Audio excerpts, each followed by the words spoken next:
Antou Diop n'a plus de nouvelles de son neveu depuis des semaines. Nous sommes à Kër Manoumbe. Malik Diop vit ici.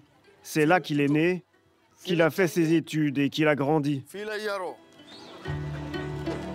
Parti étudier le droit en Russie, Malik, 25 ans, a disparu des radars du jour au lendemain. Malik habite là. Salam alaikum. Bonjour, vous allez bien? Ça va bien. Vous avez du nouveau? Ses frères et sœurs sont inquiets. Ça, c'est les photos qu'il nous envoyait. On discutait beaucoup. Il nous encourageait à continuer nos études. Là, il est en Russie, dans une bibliothèque. Il y a plein de livres derrière lui. En 2023, Malik part en Russie pour étudier et trouver du travail. Il envoie régulièrement de l'argent à sa famille, restée au Sénégal. Mais en avril 2025, le jeune homme disparaît et ne donne plus aucun signe de vie. Après des jours sans nouvelles, ses proches découvrent cette vidéo, diffusée par l'armée ukrainienne sur les réseaux sociaux. Répète, tu viens d'où? Du Sénégal. Malik, très affaibli, vient d'être capturé par l'armée ukrainienne alors qu'il combattait sur la ligne de front pour la Russie. Quelqu'un lui a proposé d'aller combattre sur la ligne de front pour gagner de l'argent. Aujourd'hui, le Sénégalais est détenu en Ukraine, accusé d'être un mercenaire russe. J'étais en Russie depuis 2 ans. Un homme m'a approché pour me proposer de partir à la frontière. Maintenant, je veux rentrer chez moi. La Russie, c'est mauvais, c'est très mauvais. Je me sens très mal. Je veux rentrer à la maison.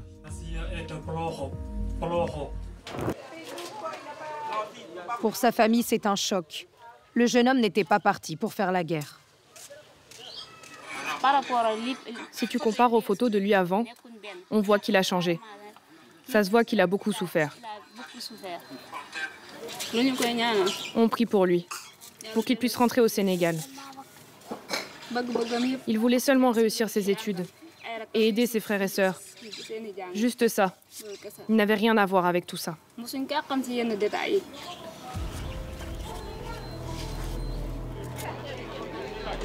Comment un jeune Sénégalais de 25 ans se retrouve-t-il au front, piégé entre la Russie et l'Ukraine, à des milliers de kilomètres de chez lui?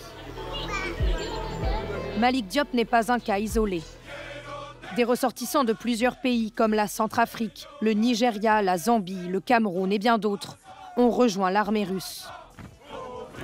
Pour gonfler ses rangs, Vladimir Poutine a multiplié les opérations de recrutement partout en Afrique. Certains jeunes s'enrôlent volontairement dans l'armée pour gagner de l'argent. Surnommés les Wagner noirs, ils servent la propagande russe.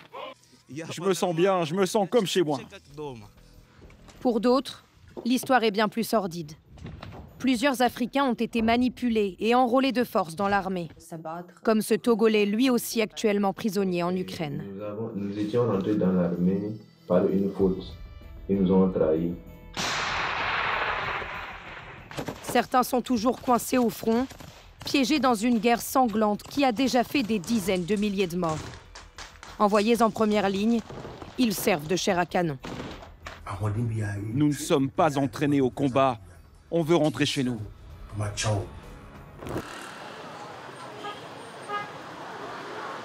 Au Ghana, un homme a décidé d'enquêter sur les méthodes de recrutement russes en Afrique. Il s'appelle Godwin Asediba, il est journaliste.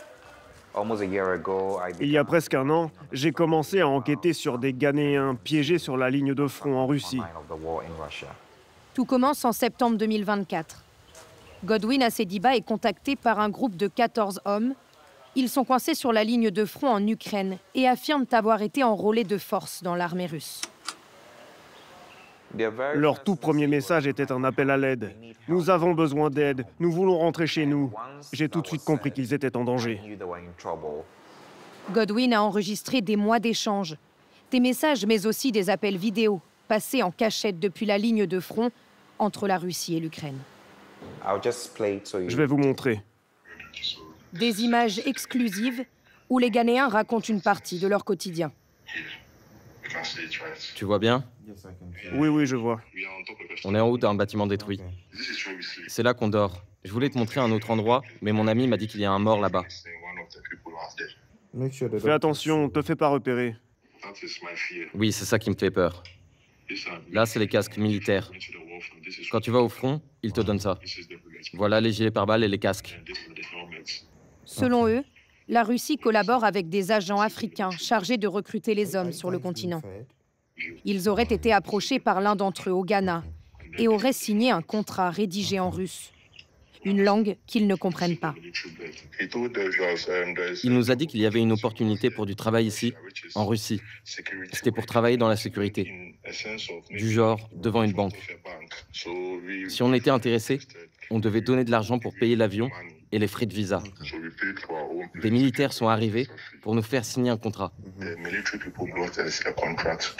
On s'est dit, c'est un travail dans la sécurité, donc on va être formé par des militaires. Mais ensuite, ils nous ont dit, vous avez signé un contrat pour aller sur la ligne de front. Vous n'avez pas d'autre choix que d'y aller. Tu ne peux pas t'échapper? On ne peut pas s'échapper. Quand on va aux toilettes, les militaires nous escortent. Ces hommes disent toucher plus de 2 000 € par mois, payés par la Russie. Mais aujourd'hui, malgré l'argent, tous souhaitent rentrer chez eux, loin de la guerre. Ils sont traumatisés. Ils m'ont dit que leur passeport avait été confisqué dès la signature des documents. Ils doivent se rendre sur la ligne de front pour aider, récupérer les corps de ceux qui sont morts ou apporter des munitions à ceux qui sont au plus près des combats. Certains ont vu des gens mourir sous leurs yeux, d'autres ont été blessés par balles. Ils survivent, en espérant chaque jour que Dieu les maintienne en vie.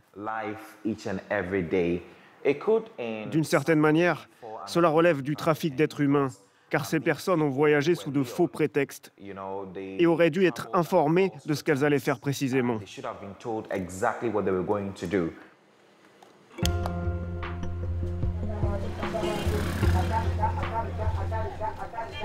Difficile de savoir exactement combien d'Africains ont rejoint l'armée russe depuis le début de la guerre.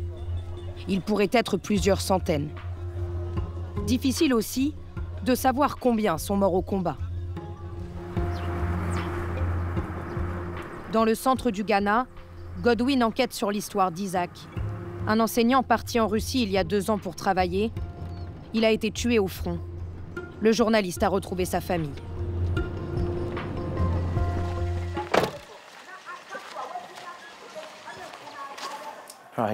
Bonjour, je peux m'asseoir? Alors, où en êtes-vous? Les frères d'Isaac ne savent pas comment il s'est retrouvé sur la ligne de front, ni comment il est mort. Ils ont appris la nouvelle sur les réseaux sociaux. La Russie ne communique aucune information aux familles. C'est une humiliation pour nous.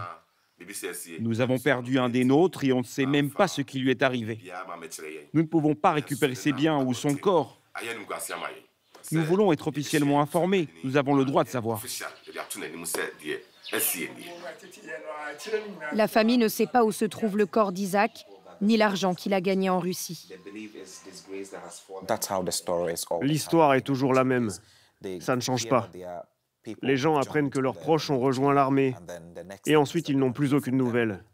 Mais ce ne sont pas des animaux, ce sont des êtres humains. Ce devrait être normal de joindre les familles pour savoir ce qu'elles veulent. Veulent-elles récupérer le corps? Où est passé l'argent? Où sont les compensations qui devraient être versées aux familles? L'argent. Le rêve d'une vie meilleure.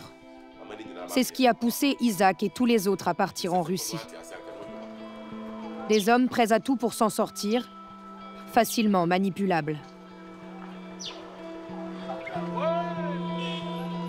Au Cameroun, la Russie a adopté une nouvelle stratégie. Nous nous sommes procuré ces images via un vidéaste autorisé à filmer dans le centre culturel russe de Yaoundé.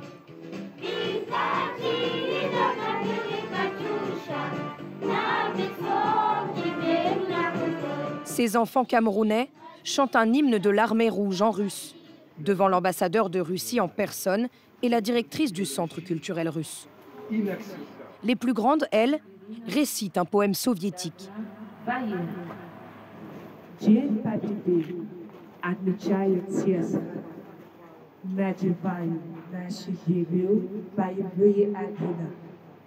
Ces jeunes filles viennent d'obtenir une bourse d'études. Dans quelques semaines, elles s'envoleront pour la Russie. Elles ne le savent pas encore, mais certaines d'entre elles vont servir à la fabrication d'armes de guerre. Ce programme russe s'appelle Alabuga Start. Il est implanté dans une vingtaine de pays d'Afrique. Comme expliqué dans ce clip promotionnel, Alabuga Start offre billets d'avion, logement et une formation rémunérée aux étudiantes qui souhaitent rejoindre la Russie. Sur le papier, elles suivent des cours dans le domaine de la production ou de la logistique. Mais en réalité, elles sont envoyées dans une zone industrielle où la société russe Albatros LCC fabrique des drones de guerre. Une grande partie des étudiantes servirait en fait de main-d'œuvre pour assembler les drones. Un travail risqué. En avril 2024, le site, considéré comme un lieu stratégique de l'armée russe, a été bombardé par l'Ukraine. Plusieurs personnes ont été blessées. Alabuga Start ne reconnaît pas officiellement que les jeunes femmes servent à la fabrication des armes. Pourtant ici, on les voit travailler au lancement d'un drone. Et dans cette autre vidéo, les étudiantes se trouvent dans l'usine de fabrication des drones. Tu viens d'où? Du Nigeria. Bienvenue en Russie. Merci beaucoup. Postulez chez Alabuga Start. D'ici fin 2025, la Russie compte recruter plus de 8000 étudiantes à travers le programme Alabuga Start. Combien construiront des drones?